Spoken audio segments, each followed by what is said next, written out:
السلام علیکم ورحمۃ اللہ تعالی وبرکاتہ۔ محترم ناظرین کرام،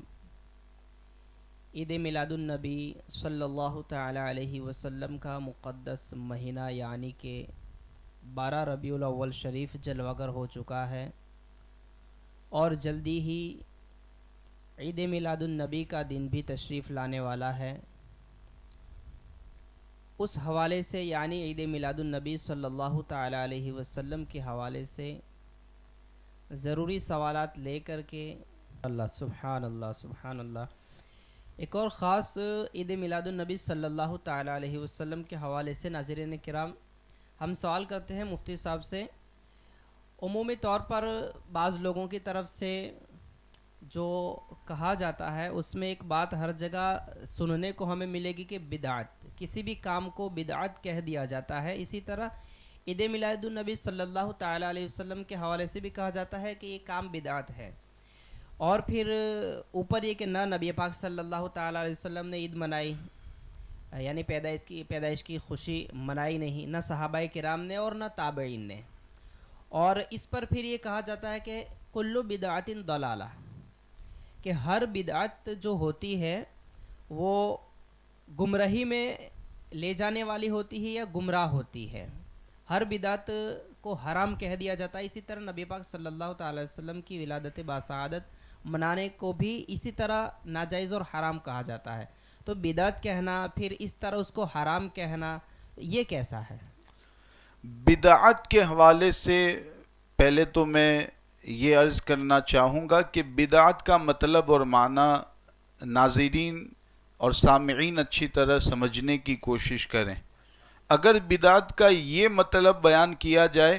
کہ جو عمل یا جو کام حضور علیہ السلام کے زمانے میں یا صحابہ کے زمانے میں نہیں ہوا، یہ بدعت ہے،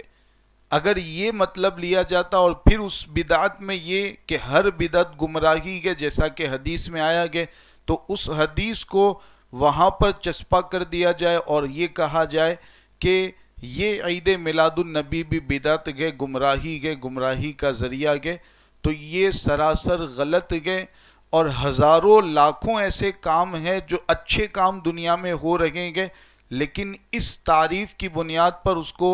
بدعت اور گمراہی ماننا پڑے گا، اس کو غلط ماننا پڑے گا۔ سینکڑوں مدارس جو آج دنیا میں قائم ہیں، کوئی مجھے یہ بتا دیں کہ حضور علیہ السلام کے دور میں باضابطہ اس طرح مدرسہ کہاں پر ہوتا تھا؟ صحابہ کرام کے دور میں اس طور پر باضابطہ مدرسہ کہاں پر قائم کیا جاتا تھا؟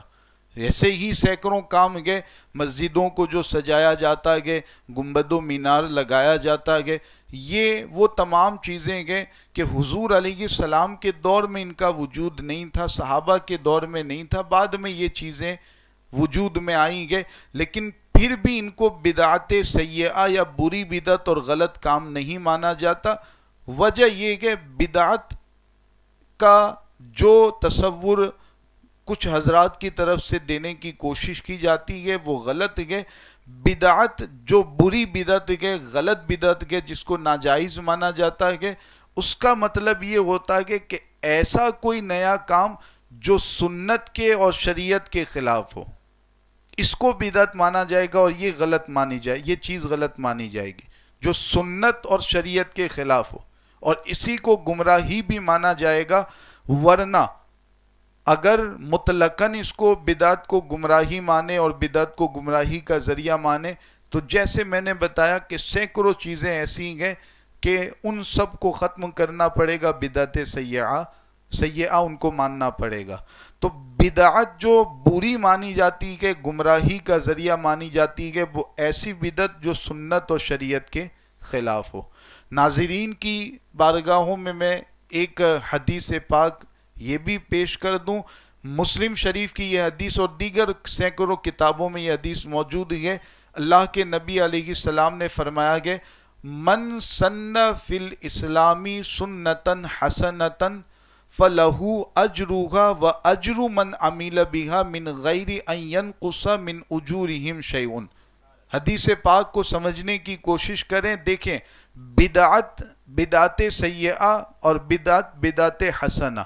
یہ دو صورتیں آپ کو ماننی پڑے گی، سمجھنی پڑے گی۔ ورنہ اس حدیث کا پھر کیا مطلب بیان کریں گے جو مسلم شریف میں موجود ہے؟ حدیث پاک کا ترجمہ ناظرین سماعت کریں کہ حضور علیہ السلام فرماتے ہیں کہ جس نے اسلام میں کوئی اچھا کام اور نیا کام ایجاد کیا جو اچھا گئے،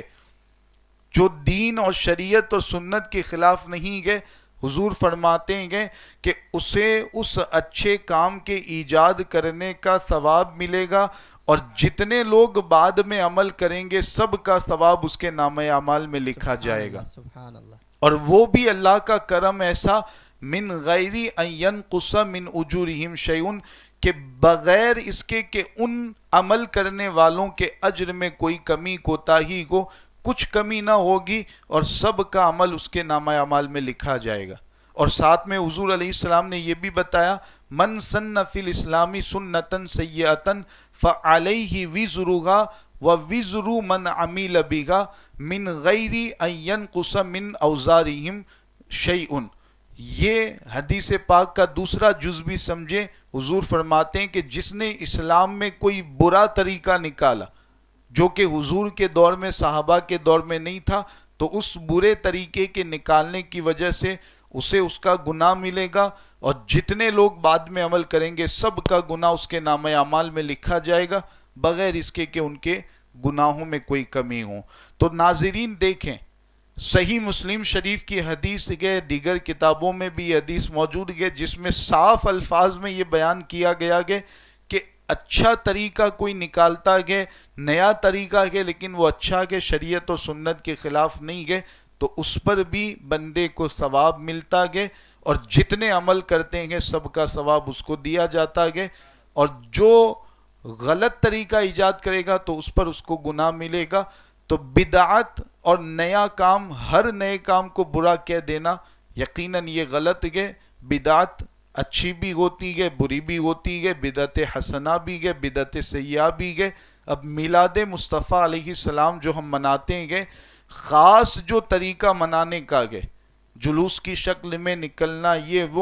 یہ اگرچہ حضور یا صحابہ کے دور میں نہیں تھا، لیکن اس کی بنیاد حضور علیہ السلام کے دور میں بھی ملے گی، جیسے کہ اوپر حدیثیں آپ کے سامنے بیان کی گئی، صحابہ کے زندگیوں میں بھی اس کا وجود ہمیں ملتا گیا، لہذا یہ یقیناً اچھی بدعت ہے، اور یقیناً اس میں بندہ بے شمار ثواب کا حقدار ہوتا ہے۔ ماشاء اللہ، سبحان اللہ۔ ناظرین کرام، مزید ایک اور اہم سوال جو سنا جاتا ہے کہ مکہ مکرمہ اور مدینہ منورہ میں تو عید میلاد النبی صلی اللہ تعالیٰ علیہ وسلم کو نہیں منایا جاتا ہے، جو کہ اسلام کے مرکز ہیں۔ تو یعنی ایک شہر میں نبی پاک صلی اللہ تعالیٰ علیہ وسلم کی پیدائش ہوئی جہاں حج کرنے کے لیے جاتے ہیں، یعنی مکہ مکرمہ، اور دوسرا مدینہ منورہ جہاں نبی پاک صلی اللہ تعالیٰ علیہ وسلم کا روضہ اقدس ہے۔ وہاں تو عید میلاد النبی کو نہیں منایا جاتا ہے، پھر تم لوگ کیوں مناتے ہو؟ آئے مفتی صاحب سے اس کا جواب جاننے کی کوشش کرتے ہیں کہ اس طرح کا جو سوال ہوتا ہے یا پھر شبہہ ہوتا ہے، اس شبہے کو کیسے دور کیا جا سکتا ہے؟ ناظرین سے میں گزارش کرنا چاہوں گا، جو بھی یہ شبہہ پیدا کرنا چاہتا ہے ذرا اس سے ایک سوال یہ کر لیں کہ مکۃ المکرمہ اور مدینۃ المنورہ میں جو آپ کہہ رہے ہیں کہ ابھی ہم لوگ جیسے عید میلاد مناتے ہیں ویسے وہاں عید میلاد نہیں منائی جاتی، جلوس وہاں نہیں نکلتا ہے، تو یہ کتنے سالوں سے یہ سلسلہ چلا رہا ہے؟ ناظرین بس ایک یہ سوال ان سے کر لیں جو آپ سے یہ پوچھتے ہوں، کتنے سالوں سے یہ معاملہ ہے کہ باضابطہ عید میلاد نہیں منائی جاتی، جلوس کی شکل میں نہیں نکلا جاتا؟ یہ ابھی 100 سال 110-20 سال پہلے کی بات ہے، جب سے یہ سعودی حکومت آئی ہے اور وہابیوں کی حکومت آئی ہے، تب سے یہ جلوس نکالنا اور دیگر عید میلاد کی خوشیاں منانا، باضابطہ محفلیں منعقد کرنا، یہ منقطع ہو گیا، یہ ختم ہو گیا۔ ورنہ اس سے پہلے کے معاملات اگر آپ دیکھیں، ایک بڑے بزرگ گئے حضرت مہاجر مکی جن کو کہا جاتا ہے، ان کا بیان موجود ہے، دیگر سینکڑوں بزرگوں نے یہ بیان کیا کہ حرمین طیبین میں باضابطہ عید میلاد النبی علیہ السلام منائی جاتی تھی، اور ہر سال کا یہ رسم اور ہر سال کا یہ رواج تھا، ہر سال کا یہ طریقہ تھا۔ تو ابھی چند سالوں سے عید میلاد النبی علیہ السلام نہیں منائی جاتی یا باضابطہ اس کا اہتمام نہیں ہوتا، تو یہ 110 20 سال کو آپ دیکھیں گے، یا ادھر سے جو سینکڑوں سال گزر چکے، کئی صدیاں گزر چکی جس میں باضابطہ عید میلاد کا اہتمام ہوتا تھا، اس کو دیکھا جائے گا۔ دوسری چیز یہ بھی ہے، ابھی میری نظروں کے سامنے یہ بات موجود ہے، ناظرین سے بھی میں گزارش کروں گا کہ اس پر خاص توجہ دیں۔ 450 سے زائد کتابیں میلاد مصطفیٰ علیہ السلام منانے کے حوالے سے، میلاد مصطفیٰ پر خوشیاں منانے کے حوالے سے، اور میلاد نبی کی برکات کیا حاصل ہوتی ہے اس کے حوالے سے 450 سے زائد کتابیں ابھی میری نظروں کے سامنے موجود ہیں۔ اور میں ناظرین سے گزارش کروں گا کہ یہ خاص اس بات پر توجہ دیں اور ان وسوسہ پیدا کرنے والوں تک بھی اس کو پہنچائے۔ یہ جو 450 سے زائد کتابیں ہیں، اس کو لکھنے والا کوئی ہندوستانی عالم نہیں ہے، کوئی پاکستانی عالم نہیں، کوئی بنگلہ دیشی عالم نہیں، کہ کسی ایشیا کے رہنے والے عالم نے ان کتابوں کو نہیں لکھا گیا۔ عرب ممالک میں، شام، یمن، ترکستان، عرب کے دیگر علاقوں کے 450 سے زائد وہ علماء کے جنہوں نے یہ کتابیں تصنیف فرمائی ہیں۔ تو اب میں یہ سمجھانا چاہوں گا ناظرین کو کہ کیا وہ جو کتابیں لکھ رہے گے عرب ممالک کے علماء گے، ان کے یہاں عید میلاد منانا اگر ناجائز ہوتا تو پھر وہ باضابطہ کتابیں کیسے لکھتے، ولادت مصطفیٰ اور میلاد مصطفیٰ کا ذکر کیسے کرتے ہیں؟ تو یہ ایک بالکل بے بنیاد بات ہے اور غلط طریقے پر شیطانی وسوسہ پیدا کرنے کی کوشش کی جاتی ہے کہ عرب ممالک میں تو عید میلاد نہیں منائی جاتی۔ ابھی بھی جو سنی ممالک ہیں، اہل سنت و جماعت کے لوگ جہاں رہتے ہیں، ابھی بھی آپ ملاحظہ کریں وہاں عید میلاد باضابطہ منائی جاتی ہے۔ یمن ہو، شام ہو، ترکستان ہو اور دیگر جو علاقے ہیں وہاں باضابطہ عید میلاد کا اہتمام ہوتا ہے، جلوس کی شکل میں لوگ نکلتے ہیں۔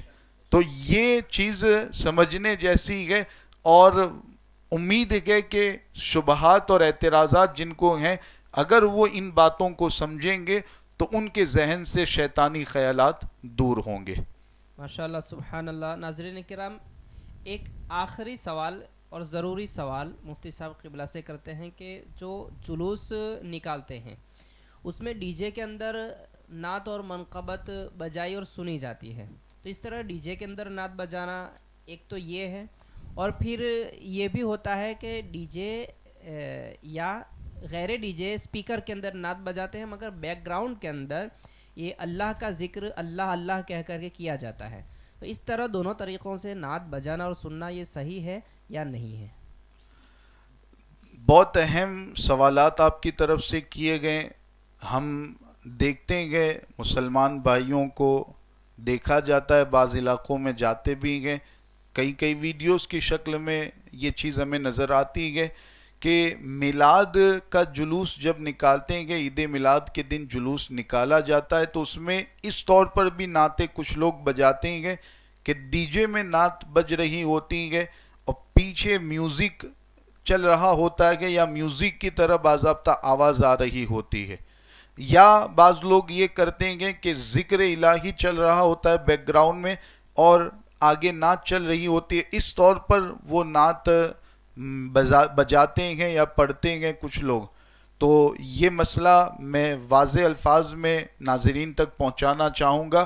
کہ اس طور پر ڈی جے میں نعت بجانا، منقبت بجانا یا کوئی بھی قرآن کی تلاوت بھی اگر کوئی اس طور پر بجاتا ہے کہ پیچھے میوزک چل رہا ہے، بیک گراؤنڈ میں باضابطہ میوزک کی آواز آ رہی ہے، میوزک محسوس ہو رہا ہے،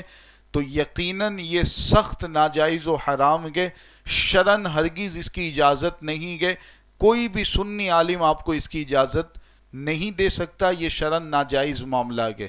ایسے ہی اگر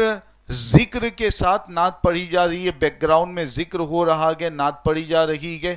تو یہ بھی ناجائز ہے، اس سے بھی بچنا ضروری ہے. اس طور پر بھی پڑھنے سننے کی اجازت شرعاً نہیں ہے. تو میں اپنے تمام ناظرین سے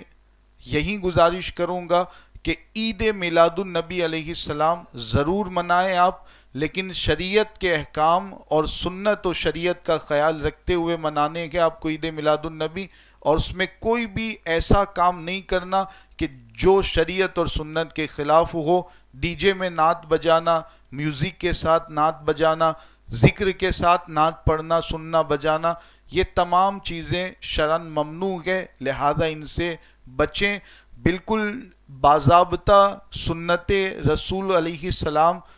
کا خیال رکھتے ہوئے، شریعت کا خیال رکھتے ہوئے جلوس میں شرکت کریں. نعتیں اگر پڑھی جاتی ہے، بجائی جاتی ہے، تو ان میں بھی اس بات کا خیال رکھیں کہ سادہ لب و لہجے میں، سادہ انداز میں، بغیر میوزک کے نعتیں پڑھی جائے، بغیر بیک گراؤنڈ میں ذکر رکھے ہوئے نعتیں پڑھی جائے، درود پاک پڑھتے ہوئے باوضو ہو کر کہ آپ میلاد مصطفیٰ علیہ السلام کے جلوس میں شریک ہوں. نگاہوں کی بھی حفاظت کریں اور جسم کے ہر عضو کو شریعت کے احکام کے دائرے میں رکھتے ہوئے آپ جلوس میں شرکت کریں، تاکہ بے شمار برکتیں، رحمتیں اللہ کی طرف سے آپ کو عطا کی جائے. ماشاءاللہ، جزاکم اللہ تعالی خیرہ. السلام علیکم ورحمۃ اللہ تعالی وبرکاتہ. وعلیکم السلام ورحمۃ اللہ.